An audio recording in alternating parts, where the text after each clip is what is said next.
give you some idea why you cannot understand what I'm saying. It's like being reborn with 25 trillion times the power of Superman.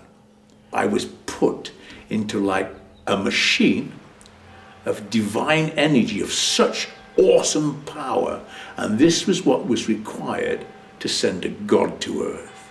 Strapped into this by bands of light, I was sent down the chute, and here I am.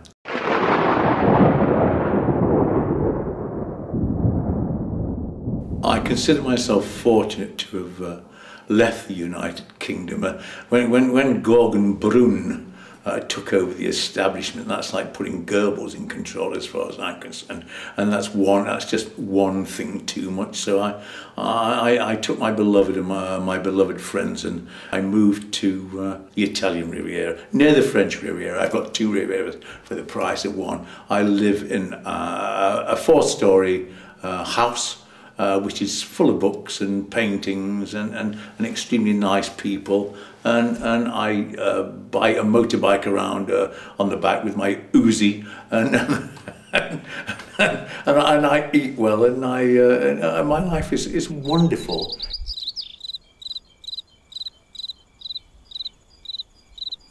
This is my front entrance, but my front entrance, because of the size of the house and the way it's constituted, is a bookstore, and I've got some here and some there and some in another part and or whatever, and this part tends to have books on Italian art, Renaissance art or earlier medieval, Gothic and or whatever. That's this side here, and on the other side there tends to be modern art, including Expressionism, Surrealism, etc. There's Dali. I mean, but I've got a lot. This is just a small part of my collection of books on art.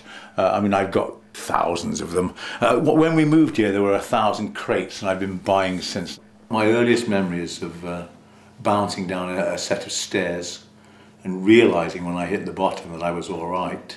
That was slightly traumatic because I sort of remember the whole sequence, if presumably I've not reconstructed it. There were 4 doors at the top of the stairs, and I bounced all the way down, and so it was only subsequently I asked, what on earth was a small baby doing at the top of some stairs? It might have been an attempt to get rid of the evidence.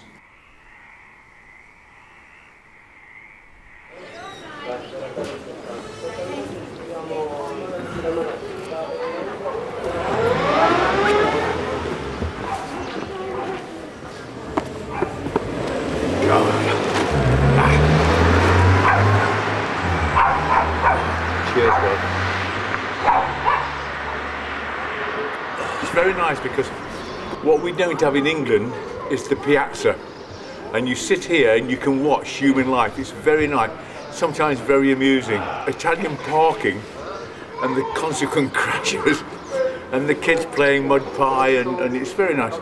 And I know quite a few people, so they turn up and say hello. There's a lot of Turkish kids, Romanians, old gentlemen. It's nice. It's a sweet place to be, you know. We'll put it on the map, yeah? My memories from then on become increasingly traumatic. My mother was a call girl who went mad. The man I thought was my father was away in Africa in World War II. And so my mother's various breakdowns and sorrows and weeping or whatever, I had sort of first-hand experience of. The big trauma was when I was sitting on the bottom of the stairwell and the back door was kicked in by neighbours, and the door was opened, and my mother had got her head and shoulders in the oven. Then she was taken away, and I was farmed out for several years to different relatives or whatever, you know.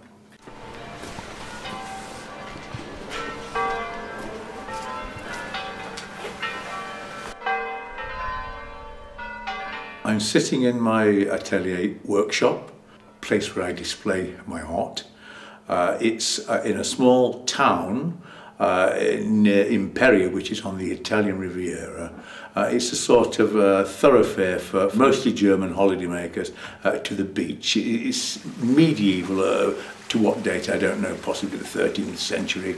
There's a Templars bridge and there's a beautiful cathedral, and I'm very privileged to actually own a historical piece of property right in the centre, and it's basically a sort of barrel-shaped, it's with a mezzanine. I'm on the top part of it, which is where I'm painting a mural, and this is where I also sometimes draw or read or learn Arabic or whatever else I do.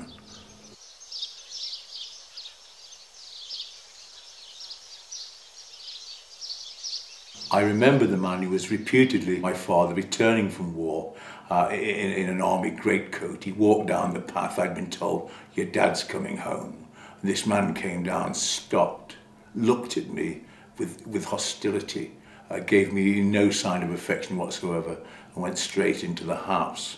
So I sort of grew up with the idea that somehow my father disapproved, if not actively hated me. This bothered me for many years. It was only later, much later, I found out that he wasn't my father at all. And so when he came back from 8 years absence, my mother was 17 when she married him. He came back when she was 25. In the meantime, I was born. Hello, my beautiful girl. When I came to Italy, I said some gentleman from the newspapers, I said that I was intending to paint a mural in direct competition to Michelangelo, but they refused to actually print that. They wrote some very nice things, but if you in Italy there are some outstanding muralists. If you think of Frau Angelico, Luca Signorelli, obviously Michelangelo, on and on it goes. And my idea was to do something different, and so this is basically the war between heaven and hell. On this side we have the young Christ, which says libido Dei. In other words, sexuality comes from God. It doesn't come from any dark source, so it shouldn't be impugned or put down or derogated. And then you have the falls from heaven, different monsters or whatever, like this fighting, so it's combative. It's combative all the way through. And then here it says flocci non facio, which basically means I don't give a damn. I was about 3.5 when my father came back from the war, and this is a man who suffered from what would now be called post-traumatic stress disorder. This man, this maniac, this nutcase, would fight World War II again and again in the house, at the dinner table. Bombs would be coming or whatever, and he would throw the table up in the air, beat my mother, smash bottles on the ceiling, throw chairs through the windows or whatever. He really went to town as a disturbed being. My mother had her own problems, seriously undermined in her life by sexual guilt. She had cleaning rituals to try and assuage the dirt within. He believed that this woman was his destiny. She hated him. She hated his looks, his manner, everything about him. But in those days, in England, divorce was impossible. And so they were together. His reign of terror was an absolute frightening experience for a young child. I would disappear wherever possible into the nearest library, take books or whatever, and hide till he was not there. Art is like brain surgery. Very few people know how to do it, and very few know whether it's a good job or not, possibly even less. And so for people who are not artists to give judgments, I mean, it's like, would you ask someone's advice if you were performing an operation on someone's cerebellum? The answer is no. Do I give a damn what anyone says? Not really, unless they're my fellow artists who've got talents like mine. We're few and far between. I'm not being immodest, I'm just telling the truth. The man I was told my grandfather was known as the Bully of Eastwood. D.H. Lawrence must have known about him. His reputation was awful. And what he did was he impaled someone on the plate glass of the co-op in Eastwood. And this was the family secret. We must never talk about it. This was a man who also suffered from inordinate rage, blue devils. The day after his wife died, he was having sex with a neighbour. I mean, he was a dreadful man. When I met him, fortunately, he was old, and he quite liked me, but he must have known that I wasn't my father's son. And so there was a conspiracy. Both sides of the family, my grandmother and etc., they knew but they never ever mentioned that I wasn't Mad Ernie's son. And so I grew up with the expectation my grandfather's a maniac, my father's a maniac, and what am I going to be? I'm going to be a maniac. And believe me, I did a good semblance of it. My fighting skills were inordinate like theirs.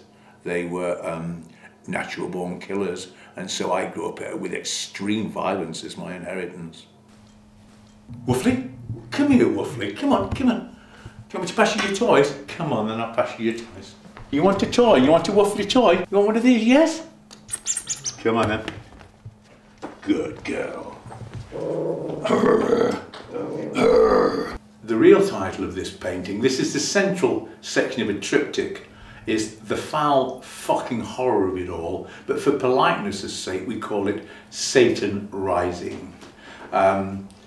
If you just look at it, it's replete with meaning which is not obvious at first sight. So there it says the autobiography of God Almighty, which is the name of my large volume, 50 Years in the Making.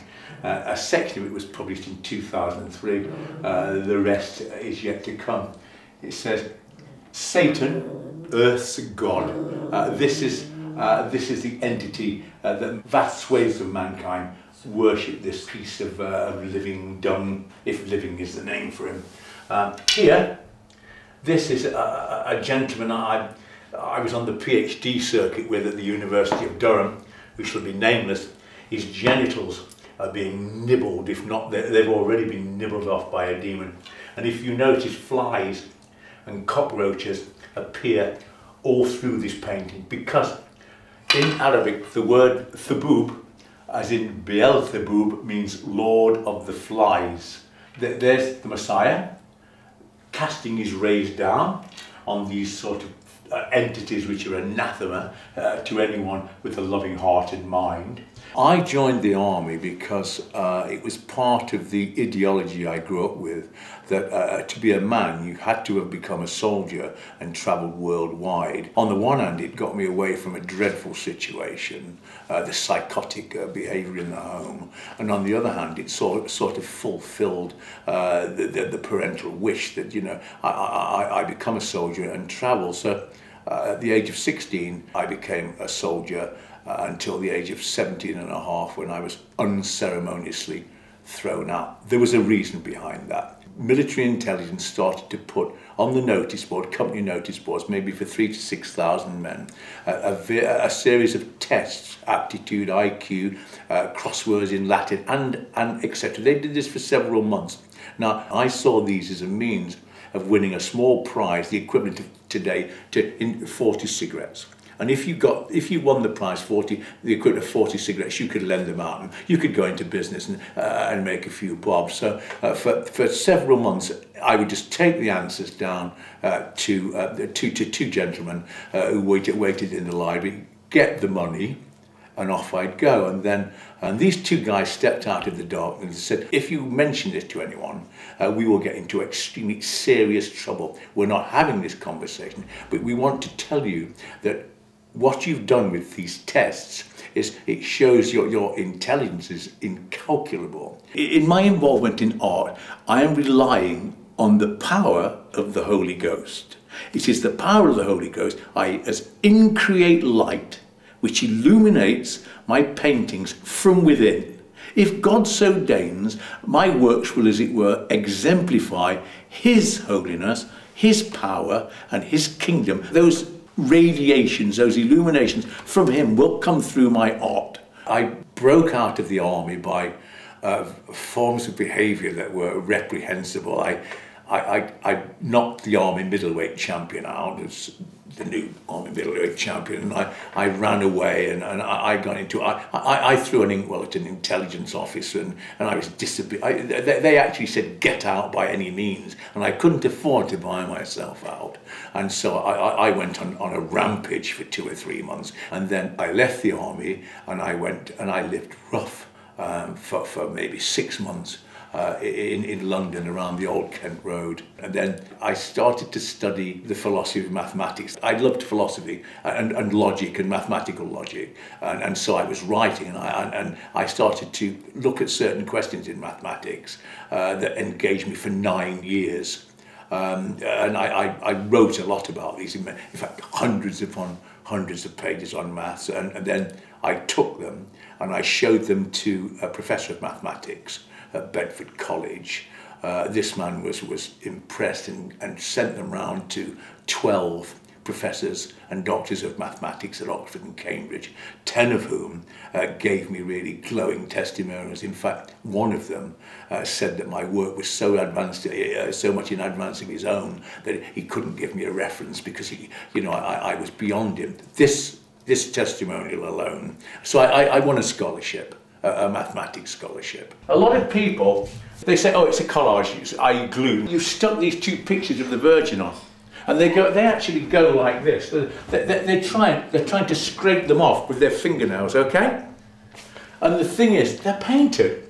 And this is also painted here. And oh, you're sticking things on. No, I've painted it to look as if it's stuck on, just to teach you a lesson for being such an uppity son of a bitch, whoever it is.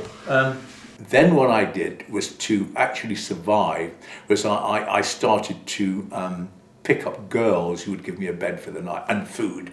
I had no money for food or whatever.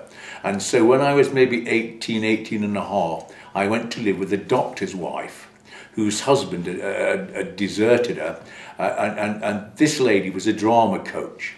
And she sort of gave me lessons in all manner of behaviour, including picking up girls for her. And so this is where my hustling came from. And she said, Jim, I can't understand why with your looks you don't alley cat, why you actually don't go out and make a living as a sort of gigolo. As a painter and a symbolist, I tried to portray Christ as a beautiful figure. And therefore, in a certain sense, I'm looking to a pre-Christian era. I'm looking to the Dionysian, to the classical Greek, when beauty was thought to be a way to access the gods. So I tend to make him look youthful, with a hint of eroticism, because Christ is in fact the cause, the aitios, of all eroticism, male and female, and so this principle, an androgynous principle, I try to put into Christ. I hitchhiked to Australia, or I tried to hitchhike to Australia. I got stuck in various places, so I seduced girls from France, all the way through France, Belgium, all the way through Athens, Turkey, Iran, West Pakistan. I flew over India, East Pakistan, which became Bangladesh, Singapore, Malaya, Thailand. I mean, all the way. And then I got to Australia, and I continued. I got into all sorts of scrapes. I was fighting, and there's 3 things that boy can do. He can think like nobody else. He can fight like nobody else, and he can like nobody else. And this was I'm terribly sorry, this was my life until I met true love in the person of Susie Truelove.